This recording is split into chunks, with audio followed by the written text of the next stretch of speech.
Sebab dari fertilitas pria itu dua diantaranya adalah malignansi dan gonadotoxic exposure. Nah, berkaitan dengan fertilitas preservasi, beberapa strategi sudah banyak sekali yang dikembangkan, mulai dari cryopreservasi dari jaringan testis ataupun dari sel testikular, termasuk hormonal untuk merestorasi fertilitas pada pria. Nah, bersama kita telah hadir dua pembicara yang merupakan ahli bidangnya. Yang pertama adalah Prof. Diki, kemudian Dr. Sakti. Pada sesi ini hanya presentasi dari narasumber masing-masing 20 menit, tidak ada sesi tanya jawab. Langsung saja kita panggil pembicara yang pertama, yaitu Profesor Dr. Diki Muhammad Rizal, Magister Kesehatan, Spesialis Andrologi, Subspesialis Fertility Endokrinologi dan Produksi AIFF. Kepada Prof, waktu 20 menit. Terima kasih.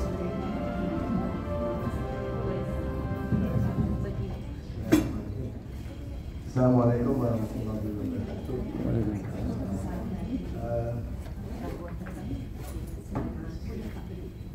Terima kasih Dr. Eni dan moderator. Terima kasih pada teman-teman panitia yang sudah bersusah payah untuk menyelenggarakan event ini.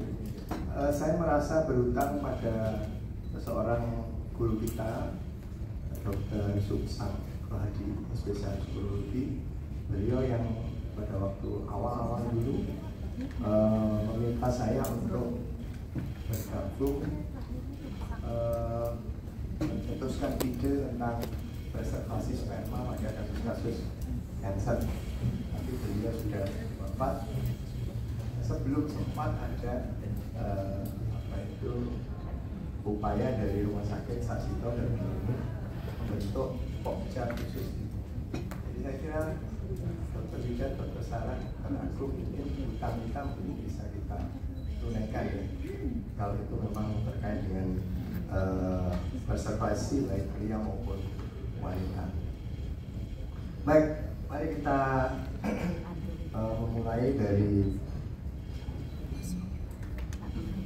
topik ini ya. Jadi topik saya sebenarnya khusus terkait dengan hormonal suppression.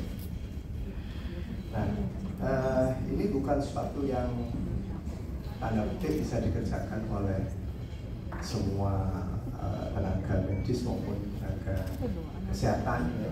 Karena memang lebih khusus ya, dalam hal ini dokter spesialis andrologi maupun urologi ya. Karena memang ini male ya. Kalau female mungkin bisa dikaitkan dengan obstetri dan ginekologi. Nah, ada beberapa hal yang kita dapatkan dari pertemuan ini. Kita menjadi paham tentang fertility preservation ya. Bayangannya fertility preservation itu hanya nyimpan sperma dan nyimpan oosit ya. Padahal tidak, ternyata metode yang ada itu termasuk juga hormonal suppression ya. Nah, nanti kita akan tahu bagaimana perbedaannya. Tapi ini tentu bukan sesuatu yang mudah. Jadi saya ingin sampaikan ke Prof. Wiryawan kalau beliau pas ada waktu ya. Karena untuk preservation pada wanita itu jalannya panjang ya. Harus melakukan ovum up. Nah, ini biayanya dari mana? Pasien sudah kena cancer, biayanya sudah habis untuk kemoterapi dan sebagainya. Diminta untuk preservation. Preservationnya adalah yang dipilih ovum pick up. Padahal ovum pick up itu kan metode bayi tabung. Harus ada stimulasi dulu. Ini nggak ditambah BPJS itu. Ya, pasti lah. BPJS pasti nyorek ya karena sudah mengomongkan stimulasi. Jadi ini harus dipikirkan lanjut. Dan tadi dikatakan bahwa kapan fertility capacity ini akan pulih dan bisa hamil lagi ya sampai sembuh. Nah, ini belum sembuh sudah meninggal gitu. Jadi memang akhirnya pasiennya mikir ini mau dipreservasi, tapi saya meninggal dengan keluar uang demikian banyak ya. Tapi wallahu alam ya, ikhtiarnya harus jalan terus ya. Kemudian ada metode of fertility preservation. Dan nah ini keempat lima ini yang saya kira topik dari yang saya akan sampaikan di sini. Nah, ini adalah pengertian ya, pengertian dari fertility preservation mungkin dari yang awal sudah ada pembicaraan terdahulu. A type of procedure, jadi bayangannya tidak hanya gamete preservation, ya. A type of procedure to help keep a person ability to have children. Karena apa? Karena terdampak treatment yang dijalani terkait dengan apa itu cancer dan sebagainya. Nah, ini yang menarik karena tidak semuanya berpikir. Baru saja saya minggu lalu mendapatkan pasien di mana minta dipreservasi justru setelah dikemo. Ya. Jadi saya sekali lagi pastikan ke pasien, Bapak, Ibu, kemudian diantar oleh Bapak Ibunya. Ini apakah betul dokternya menyarankan preservasinya itu setelah dikemo? Iya dok, betul. Nah, jadi anaknya dapat apa kalau seperti itu? Ya. Ada dia mendapatkan radiasi dan kemoterapi komplit karena tumor sarkom di paha. Aduh, saya sampai ya geleng-geleng begini. Ya gimana nih? Ini yang menarik teman-temannya Dokter Sakti ya, karena kami selalu kontak begitu. Ayo Prof Didi, ini segera di preservasi karena kami segera mulai untuk treatment. Oh, oke, siap. Ada beberapa teman saya dari hematologi onkologi yang begitu juga. Jadi ternyata di para dokter sendiri belum tahu apa yang akan dikerjakan. Ya, jadi itu yang menjadi kendala juga ya. Mudah-mudahan bisa kita ajak itu dokter-dokter yang seperti itu sehingga kita betul-betul siap. Gitu. Nah ini faktor fertility preservation ya, yang kita bahas ini ada how to be treated for cancer, meskipun banyak sebenarnya. Bahkan treated for autoimmune diseases juga membutuhkan preservasi juga ya, ternyata, tapi tentunya lebih mudah ya. Have a genetic disease that affect future fertility juga. Nah ini yang menarik, delay having children. Jadi ini seperti Luna Maya, bukan Lucy Taluna. Nah ini loh yang saya tadi sampaikan, bahwa apa yang kita ketahui ini tentang apa itu beberapa hal dari preservation, banking, ini adalah gamete, kemudian ada embryo, kemudian ini adalah tisu. Nah, tetapi umumnya yang dipahami adalah fertility preservation itu menyimpan, prosedur menyimpan. Tetapi kita akan mengenal apa itu beberapa hal ya, terkait dengan hormonal suppression. Nah, ini adalah hormonal suppression ya, gonadotropin and testosterone suppression before or after cytotoxic therapy to enhance the recovery of spermatogenesis. Pasien yang datang ke saya hampir semuanya di cryoes gamete preservation. Jadi teman-teman embriologi sebetulnya ini juga tugas besar ya, tapi pasti nggak pernah dijawil. Ini pasien yang mau cancer. Sekarang di Sarjito semakin banyak karena beberapa sudah aware gitu. Dokter hematologi itu sudah banyak yang aware, peduli, sehingga kontak ke kami di andrologi. Dokter urologi sudah lama bekerja sama dengan kami. Jadi ini yang perlu kita ciptakan awareness ini pada dokter-dokter yang ada, sehingga tanpa itu semuanya ini nggak akan pernah jalan. Nah, yang pertama 2 points-nya adalah satu, mensupresi. Tujuannya apa? Supaya bisa terjadi aktivitas spermatogenesis. Yang kedua, menumbuhkan. Wah, kok mudah sekali. bicaranya bicara paling mudah, tapi kenyataannya sangat sulit ya. Apa yang saya sampaikan ini sangat sulit, bukan sesuatu yang mudah. Makanya nanti kita lihat beberapa penelitian yang mungkin bisa saya share di sini. Nah, tentunya kita harus mengingat kembali mekanisme absolusi aksis. Intinya cuma satu aja, yaitu penggunaan umpan balik negatif, di mana pemberian GnRH agonis dalam jumlah besar berakhir dengan supresi, atau testosteron dalam jumlah besar berakhir dengan supresi. Dua-duanya sama, berakhir dengan supresi. Nah, supresi itulah yang mendasari berhentinya aktivitas spermatogonium proliferation. Jadi tidak ada lagi aktivitas spermatogonium. Ingat, semua sel yang menjalankan proses proliferasi itu adalah sel yang sangat peka terhadap paparan obat. Sperma itu adalah sel yang sangat aktif berproliferasi. Satu detiknya 1.500 spermatozoa diproduksi satu detiknya. Sehingga kalau belum pernah megang uang 20 juta ya, itu pegang sperma aja cukup ya. 20 juta per cc, pasiennya keluar 3 cc. Pak, Anda itu kaya sebetulnya ya. Punya 60 juta apanya? Spermatozoa. Kalau uang ya mungkin belum ya. Nah, jadi ini sesuatu yang berbeda ya.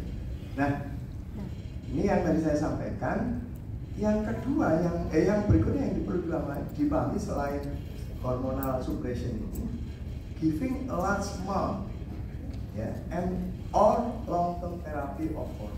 Bayangkan ya. Jadi ada hal yang harus dijalani pasien, ada hal yang harus dipikirkan dokter. Yang dijalani pasien tentunya waktu dan biaya. Dokternya sudah jelas khawatir, ketar-ketir, Prof, jangan lama-lama ya, supresinya jangan lama-lama. Saya dapat apa nanti? Ini pasiennya tambah besar cancernya. Kalau sudah seperti itu, kita seolah-olah berpacu dengan waktu. Nah, inilah yang kemudian tadi disampaikan bahwa harus kita diskusikan berapa lama kita akan punya spare waktu sampai ini selesai. Nah, yang harus kita pahami bahwa tidak semua pasien bersedia. Nanti ada hal yang bisa kita sampaikan. Decreasing of sperm production is the aim of this action. Ini saya sampaikan tadi bahwa dengan supresi maka terjadi spermatogonium arrest, tapi transient, ya, semuanya dalam tanda petik sementara. Ya. Tapi setelah dilepas maka biasanya dia akan membaik. Nah, ini yang kemudian digunakan Bapak Ibu sekalian. Ada GnRH agonis, ada combine dengan anti-androgen, kemudian ada testosteron, ya, supraphysiologis, ya, kemudian ada progestin, ada androgen.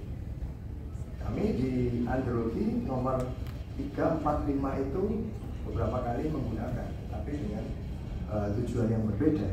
Kadang-kadang efek samping dari pengobatan, sehingga beberapa efek samping pengobatan dengan menggunakan testosteron itu malah terjadi proses down regulation. Down regulation itu diberikan hormon malah turun semua, ya. Kemudian dilepas hormonnya naik semua. Jadi itu pun juga ada di pengobatan sperma. Cuma nggak populer. Pasien keburu panik tuh, dok ini sperma saya, hormon saya udah turun semua. Katanya mau menaikkan, ya, ini kok turun semua. Nah, ini paniknya di situasi. Nah, ini down regulation with testosterone treatment generally is prohibited in male infertility program. Jadi kalau pasien itu ingin anak, prohibited, terlarang untuk menggunakan testosterone treatment. Ya. Nah, if there is decline testosterone, it will be continued until treatment of cancer finish. Jadi memang tujuannya sudah sampai hipo. Ya. Ini yang kita cari. Kemudian there's a problem long term hypogonadism. Jadi kondisi hipo ini dipertahankan sekian lama tergantung berapa lama kemo ini dijalani. Ada quality of health, jangan keliru. Itu turun hipogonadisme, yang ada adalah ancaman osteoporosis, ancaman gangguan memori. Nah, ini yang kemudian menarik ya, karena ini kita juga harus lihat akibatnya. Kemudian sexual activity juga akan berkurang.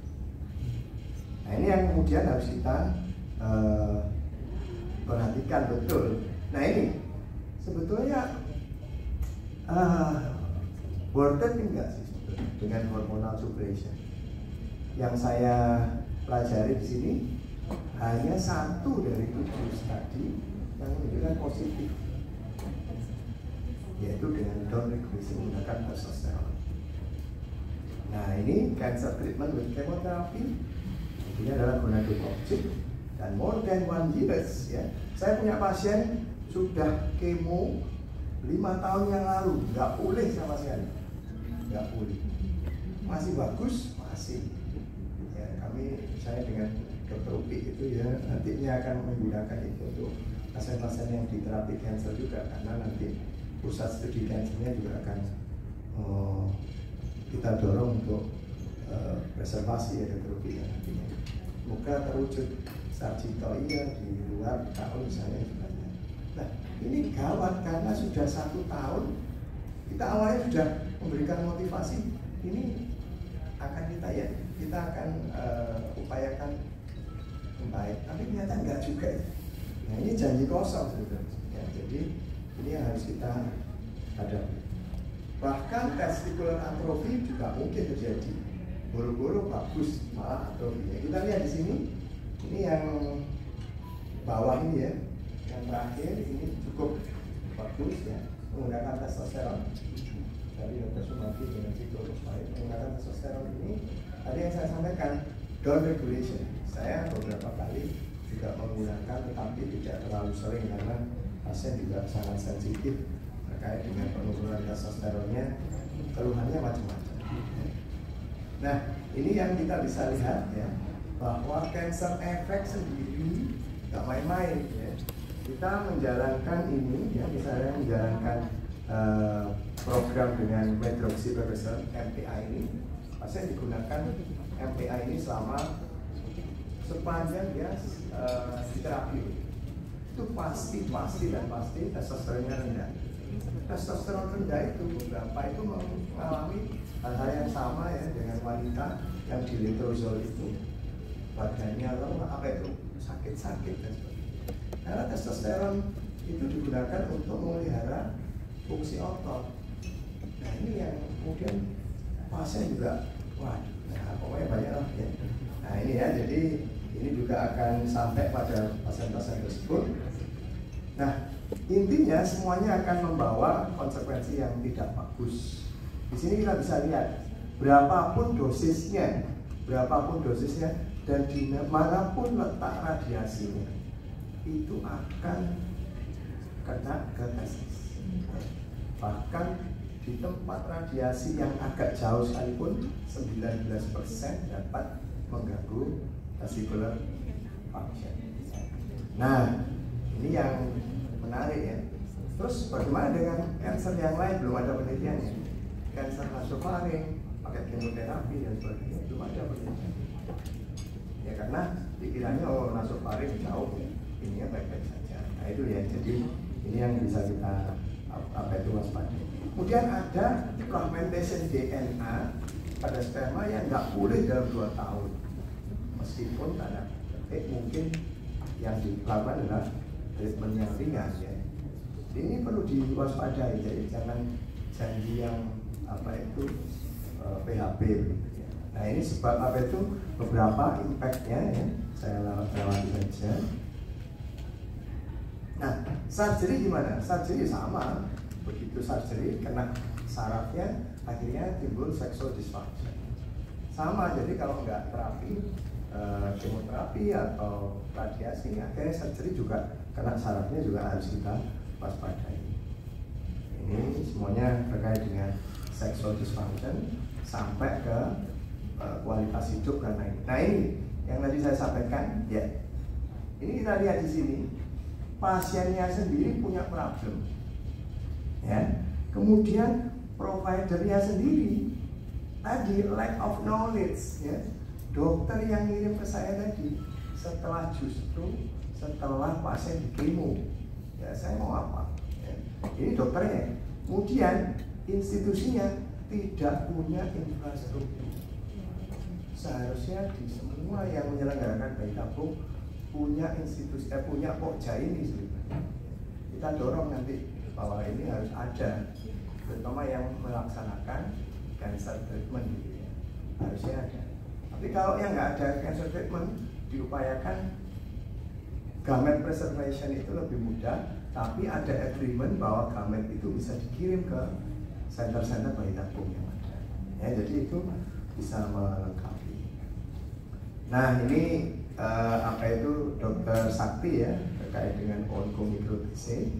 Saya tidak terlalu banyak menyampaikan. Nah ini ya, bahwa hormonal suppression itu salah satu saja dari alternatif dari program sperm preservation. Tapi sayang sekali, so not good for sperm preservation. Sama sekali tidak menjamin bahwa itu bisa menjadi lebih baik. Ya. Jadi there is no best choice for the method of sperm preservation terkait dengan hormonal seperti ini ya. Nggak ada metode yang bisa kita ambil kecuali dari testosteron, itu pun subjeknya kecil sekali. Ya. Hampir-hampir penelitian itu banyak yang mengarah ke hewan, jadi untuk manusia.